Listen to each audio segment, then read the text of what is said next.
राजस्थान की देवली उनियारा विधानसभा सीट पर 2024 के उपचुनाव में बीजेपी ने 40,914 मतों के अंतर से शानदार जीत दर्ज की है।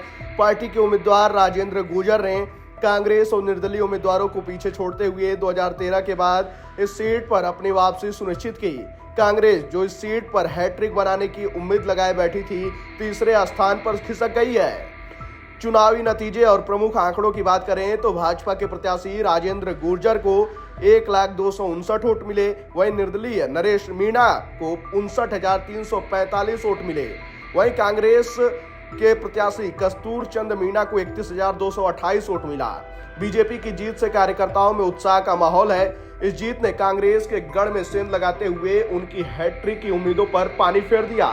देवली उनियारा का उपचुनाव शुरुआत से ही रोमांचक रहा। वोटिंग के दिन चर्चा में आए एसडीएम थप्पड़ कांड के बाद निर्दलीय उम्मीदवार नरेश मीणा सुर्खियों में थे।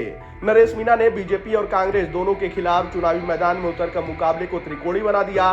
बगावत कर निर्दलीय खड़े हुए नरेश ने 59,345 वोट हासिल किए, जिससे कांग्रेस का गणित पूरी तरह गड़बड़ा गया।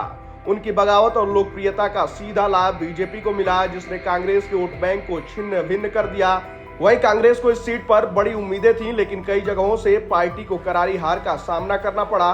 बागी उम्मीदवार नरेश मीणा की बगावत ने कांग्रेस के परंपरागत वोट बैंक में सेंध लगा दी।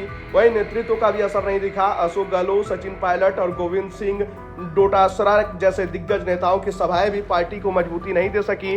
वहीं स्थानीय मुद्दों की अनदेखी का भी मामला सामने आया। कांग्रेस स्थानीय स्तर पर जनता की अपेक्षाओं को समझने में भी असफल रही। वहीं बीजेपी ने इस सीट पर जीत के लिए जमीनी स्तर पर काम किया और कांग्रेस की आंतरिक कला का फायदा उठाया। बीजेपी ने राजेंद्र गुर्जर को उम्मीदवार बनाकर गुर्जर और मीणा समुदायों में वोटों को साधा। कांग्रेस के वोटों का विभाजन बीजेपी के लिए वरदान साबित हुआ। वहीं देवली उनियारा सीट कांग्रेस के लिए ऐतिहासिक रूप से मजबूत मानी जाती है। 2013 के बाद यह सीट कांग्रेस के कब्जे में थी। इस उपचुनाव में कांग्रेस को इस सीट पर जीत की उम्मीद थी, लेकिन नरेश मीणा के मैदान में आने से समीकरण पलट गया।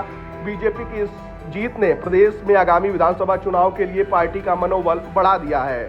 चुनाव से पहले नरेश मीणा ने वोटिंग के दिन एसडीएम को थप्पड़ मारकर पूरे घटना को खूब सुर्खियों में लाया था और यह मामला राजनीतिक चर्चाओं का केंद्र बन गया, जिससे नरेश मीणा को स्थानीय लोगों में सहानुभूति मिली। जेल जाने के बावजूद उन्होंने चुनाव लड़ा और बड़ी संख्या में वोट हासिल किए। देवली उनियारा में कांग्रेस की हार ने पार्टी के कई महत्वपूर्ण संदेश दिए हैं। पार्टी को बगावत की चुनौती का सामना करने के लिए मजबूत संगठनात्मक उपाय करने होंगे। वहीं स्थानीय मुद्दों और जमीनी स्तर पर काम करने की आवश्यकता है।